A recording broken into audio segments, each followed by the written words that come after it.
Hey, what's up, YouTube? Welcome in. Thank you so much for stopping in. I'm Dudes and Monsters. Today, we're taking a look at the new update patch notes for Battlefield 6 and RedSec. This just came out today, as I'm recording this, November 18th. We're going to take a look at what changes have been made, what bugs have been fixed. We're going to run through this as quickly as possible. It's pretty sizable, so let's get on over to it. All right, here we go. We got the Battlefield 6 game update for today, November 18th. This update delivers a broad set of improvements to soldier responsiveness, aim consistency, animation fidelity, and overall stability across Battlefield 6. We've also introduced a new limited time mode, refined aim assist behavior, and resolved a large number of weapon, gadget, and vehicle issues based on community feedback. So this update, I've looked at some of this. They didn't fix every little thing that, like we know there are still some problems in the game, but man, they tackled a lot of the big ones. So with this update, we've got the new California Resistance. This is like their season 1.5 update. We've got the new map of Eastwood, which looks pretty cool. I haven't played it. It's basically like the country club golf course area of the RedSec map set in California.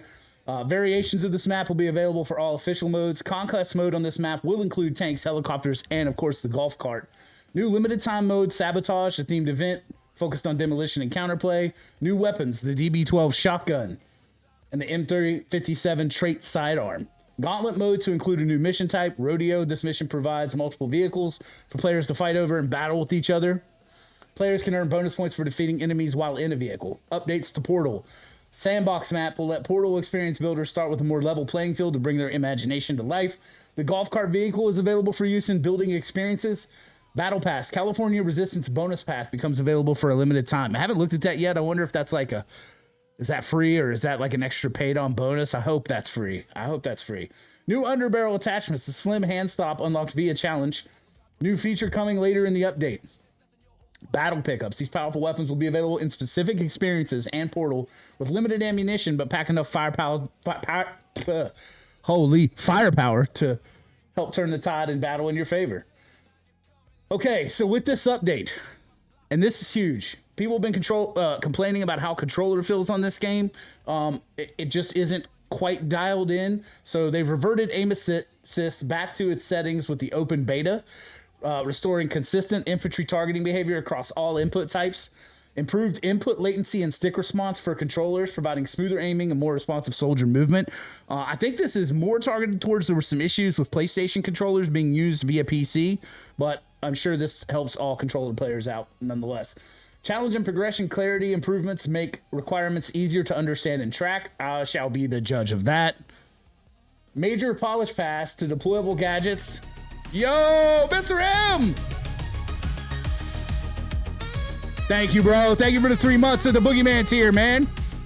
You the legend, bro. You the legend. Welcome in, Mr. M.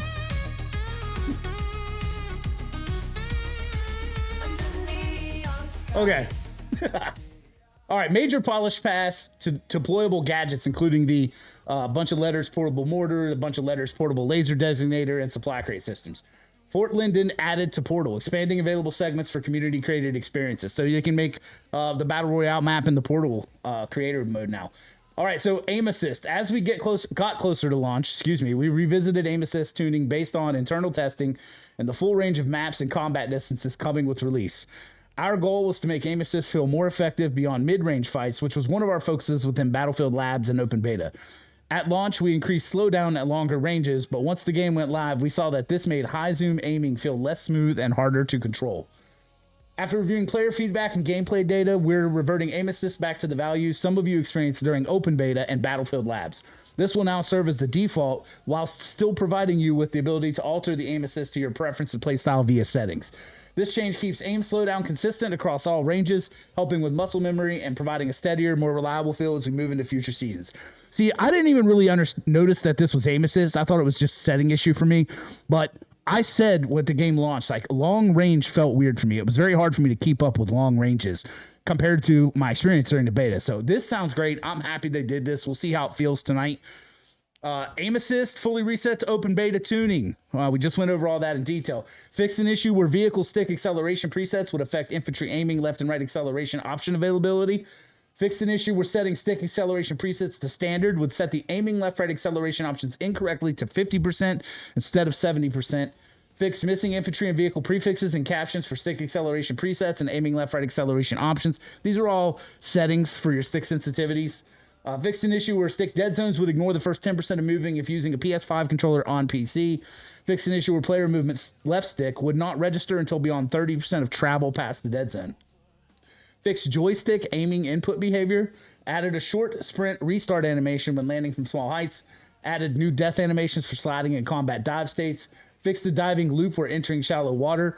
Fixed an issue preventing players from vaulting out of water in certain areas. Fixed an issue preventing takedown initiation against an enemy soldier if the enemy soldier already initiated a takedown against a friendly player. Fixed an issue where drag player could face the wrong direction if turning quickly. Fixed an issue while holding a grenade while jumping, sliding, or diving froze the first-person pose. Fixed an issue where switching weapons while drag reviving would break the reviver's first-person view. Fixed an issue where the assault class extra grenade ability would not grant 2 grenades on spawn. Fixed an issue where weapons would become invisible when crouching before vaulting. Fixed bouncing behavior when landing on object edges. I hope that's the when I hopped over a rock or tree and I threw me way up in the air. That was annoying. Fixed broken ragdolls when killed on ladders while jumping near ledges or in vehicle seats.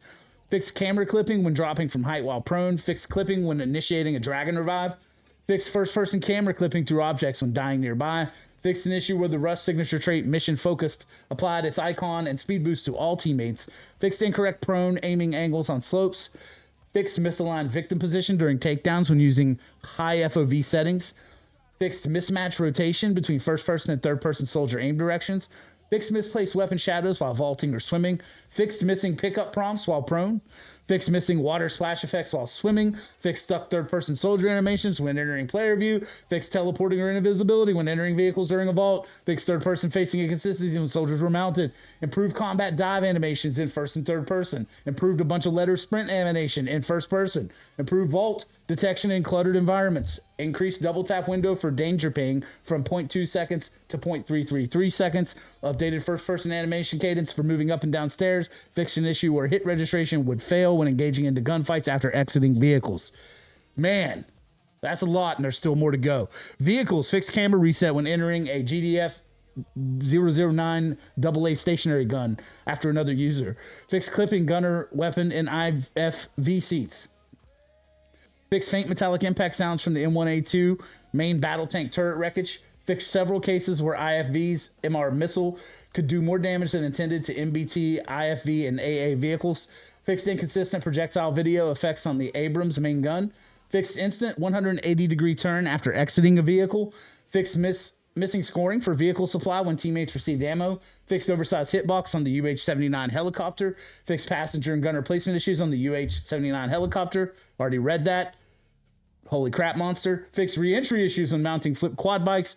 Fixed unintended aim assist from attack helicopters' gunner missiles. Fixed unresponsive joystick free camera controls in transport vehicles. Okay. Here's actually what I'm like super excited about. All right, you ready? Weapons. Dispersion tuning pass. Dispersion has been globally reduced slightly to reduce its impact on the experience. So that is bullet dispersion, or the bloom has been lowered significantly across all weapons, apparently. So it should feel much better, much more reliably accurate when firing. Fix multiple instances of candid reflex and candid iron sights optics clipping with higher magnification scopes. Fix several issues with underbarrel attachment alignment. Fix minor misplacements or clipping on sights and barrels. Fix missing or incorrect magazine icons, naming, and mesh assignments. Fix the issue where the SV98 displayed lower damage stats when equipping the 5MW red attachment. Fix the issue where slug ammunition despawned too quickly after being fired from shotguns. Fix the issue where the SU-230 LPVO 4-time variable scope lacked a smooth transition and audible zoom toggle when aiming down sights. Fix the issue where 2 green lasers for the DRS IAR shared identical hipfire stat boost. Fix the issue where the impact sparks failed to meet photosensitivity compliance standards. Fix an issue in third person where the mini scout could clip the player's head while aiming. Fix animation and posture issues affecting the PSR and other rifles when moving or looking at extreme angles. Increase the weight of long-range performance imbalance for automatic weapons, benefiting the PW7A2 and the KV9 with minor adjustments elsewhere. Reduce recoil and variation for the LMR27, the M39, and the SVDM for improved long-range reliability. Gadgets allowed friendly soldiers to damage or detonate certain friendly gadgets. Fix an issue where class ability will sometimes not activate through the UI, shows it as available. Fixed auto deployment of motion sensor after recon kit swap. Fixed broken M320A1 grenade launcher ground model. Fixed C4 pickup edge of screen interaction. Fixed clipping of the UAV remote when activating while using certain weapons like rifles. Fixed clipping when holding the CSS bundle. I wonder if that UAV remote clipping issue is what's causing some of them to bug out when you can't pick them up out of crates. Like maybe it's clipping on the weapon that's in there. I don't know. I hope that fixes that too. Where were we here? Fixed clipping when holding the CSS bundle. Fixed the CSS bundle line of sight requirements causing unwanted blocking. Fixed deployable cover persistence after vehicle destruction. Fixed disappearing pip indicator during the CSS bundle supply. Fixed duplicate deploy audio playback on the M4A1 SLAM and C4. Fixed failed projectile attachment for the X95 BRE breaching projectile launcher. Fixed inconsistent hit registration for the defibrillator after range adjustment. Fixed interaction logic for the supply pouch and assault ladder. Fixed the LTLM tripod soldier collision. Fixed M15AV mine premature detonation on aircraft wrecks. Fixed M15AV mine proximity placement exploit. Fixed missing pickup prompt for thrown C4 satchels. Fixed the MPA-PS smoke propagation failure between friendlies. Fixed multiple haptic and feedback issues on gadgets, including the portable mortar and the bot pressure mine. Fixed placement preview interference from the GPDIS. Fixed XFGM recon drone physics allowing vehicle pushing. Again, new maps and modes. We talked about all that. It's new matchmaking logic adjustments for late stage match joins. Okay, improvements to the UI. Added a message when attempting to change stance without sufficient space. Down players now appear in the kill log in mode using the crawling down state. Okay, interesting. Enter extended top UI on strike point to show detailed alive down to dead player counts. Fixed incorrect assault training path icons. Fixed incorrect color usage on squad made health bars. Wonder what that means. Fixed missing tooltips and UI prompts across tutorials. Mission briefings in single player. Fixed missing XP tracker icon on level 3 when using field upgrades. Kill confirmation indicator now displays if a victim bleeds out after being damaged by the player in modes using the crawling down state, such as strike point and RedSec. Minor UI polish and alignment updates to various game modes. Non-squad friendlies now display a thank you after being revived.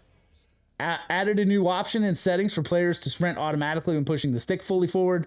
Added new key binding that allows players to instantly swap to the knife instead of having to hold the button. This key binding will not allow to perform takedowns contextually, but will still allow takedowns to be performed once the melee weapon is equipped. Okay, some single player changes. I'm not going to get into all that for the campaign. All right, so supposedly there was a huge patch with audio. We'll see how it affects RedSec. Again, all these changes are, from what I understand, global changes within the multiplayer and RedSec experience. Added new sound effects for double ping, refined single and danger ping sound hierarchy. Added new soldier movement and gunfire sound effects and fixed multiple Foley issues.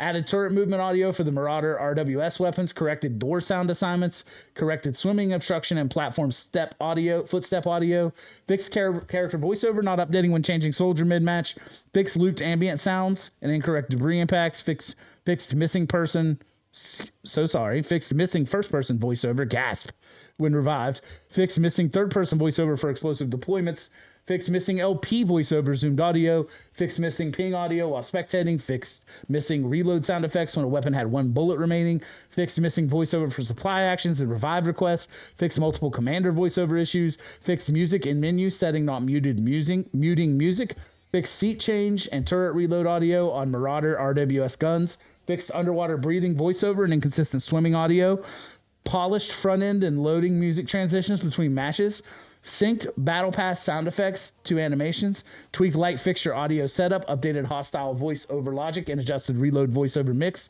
updated music urgency system for Portal. So there's some update changes here for Portal. Okay, some RedSec. There's some little changes here specifically for RedSec. Fixed the issue where the golf cart was set off the PTKM gadget and gauntlet. Fixed persistent gunner MG model after rib boat destruction. UI added level display information to the training path section within the class detail screen. Fixed an issue where soldiers and UI elements could be missing in pregame lobbies after matchmaking. Fixed an issue where the M417A2 would not appear in kill cards with a kill feed. Audio fixed an issue where the squad mate death sound effect could trigger for non-teammates. This announcement may change as we listen to community feedback and continue developing and evolving our live service and content. We'll always strive to keep our community as informed as possible. And that is it. Holy crap, that's a freaking lot. So we'll see. The weapon changes sound great. Better control overall with the guns. UI change improvements. Hope those are better. Sounds like a lot of bugs were addressed and clipped. We'll see if the audio sounds better.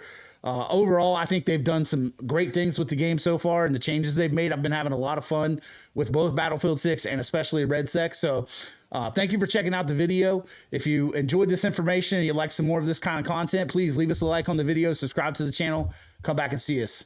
That's all for today. Thank you. Have a great day.